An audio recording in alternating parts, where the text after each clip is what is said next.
Captain Nirell Vexa stood on the ridge above the ravaged settlement, her plasma rifle humming with residual heat. The clouds of Ivalice Prime hung heavy with smoke and ash, and beneath her boots, the earth was scorched from weeks of relentless fighting. She was one of the elite, hand-picked by the Atraxi Dominion for her efficiency and unshakable loyalty. And now she was hunting a single target. Human operative. Codename Kael Renner. The last orders had read, Terminator class. Kill on sight. She had no doubts. The Atraxian humans had been at war for decades. Every human soldier she'd encountered had been savage, resilient, and terrifying in their adaptability. But Kael Renner was different. He was legendary. The Atraxi War Assembly had declared him responsible for the sabotage of the Starforge on Orion 9, the orbital collapse of the Drathis Ring, and the deaths of thousands of Atraxi civilians.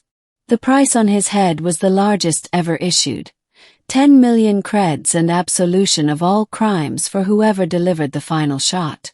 And yet, Nirell felt no thrill at the hunt. She remembered their last encounter.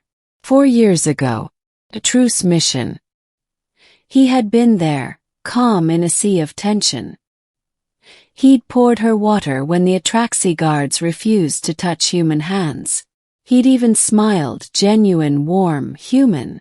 She'd told herself it meant nothing. But now here she was, stalking him through the ruins of Voker Reach. Her scanner pinged. Life signature 40 meters. Minimal movement. She slipped silently through the wreckage, heart steady, pulse regulated, rifle raised. There he was, leaning against a wall, blood trailing from his side, makeshift bandages barely holding. His face was thinner, beard thicker. But those eyes, still Kael Renner. He didn't reach for a weapon. Instead he whispered, I thought it might be you. Middle. She fired the first shot through his shoulder. He grunted, stumbled, but didn't retaliate. You're not even going to fight, she barked. You wouldn't believe me if I told you why, Kael replied, sinking to one knee. But I won't shoot you, Nirell. She hated how he said her name like it mattered. She hated how her hands trembled, just a little. Another shot, his leg. He collapsed fully, jaw clenched in pain. You sabotaged peace talks. You're a war criminal. I tried to stop the sabotage, he rasped. The ones who ordered it weren't even human. She hesitated, momentarily confused. 17 warnings, he whispered. 17 attempts to warn both sides. And 17 people ignored me. Her rifle lowered slightly. You think your riddles will save you? No, he coughed, blood smearing his lips. I just want you to hear me. One more time. 15 wounds left. She fired into his side again. The sound of searing flesh filled the air, but he only groaned, rolling onto his back. I intercepted an Atraxi command signal, he continued. Code Z9. You're part of it. They didn't tell you, did they? Lies, she hissed. But something felt wrong. Your mission wasn't just to kill me. It was to test how much regret your heart could withstand. What? They implanted a guilt matrix in you during your last neural calibration, Kael said hoarsely. I saw the files. They wanted to see if a loyal assassin could be reprogrammed to care, to feel sorrow, to break. She stepped back, her heart racing. Impossible. Is it? Kael asked. How many targets have you killed before me? She said nothing. And yet your fingers shake. Your aim hesitated. Why now? Her head spun. Her next shot hit his chest, barely missing the heart. He cried out and she winced. 15. Her legs trembled. Tell me why, she demanded. Why didn't you kill me at the talks? Because you reminded me what peace could look like, Kael whispered. You were curious, not cruel. I thought, maybe it wasn't too late. The ninth shot hit his thigh. He screamed, and this time she did too inside. She wasn't breaking. Oh, this was calculated. Strategic. She aimed for his side again, deliberately avoiding vital organs. You could have killed me already, Kael coughed. You don't get to die until I understand, she snarled. She stepped closer. Her finger hovered over the trigger. Why did her chest feel tight? Why did her eyes sting? 7. He was bleeding out now. Rapidly.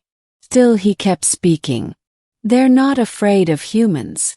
They're afraid of what happens if we stop fighting. What? If peace comes, Kael rasped. The Dominion's control unravels. The humans stop fearing. The Atraxi start thinking.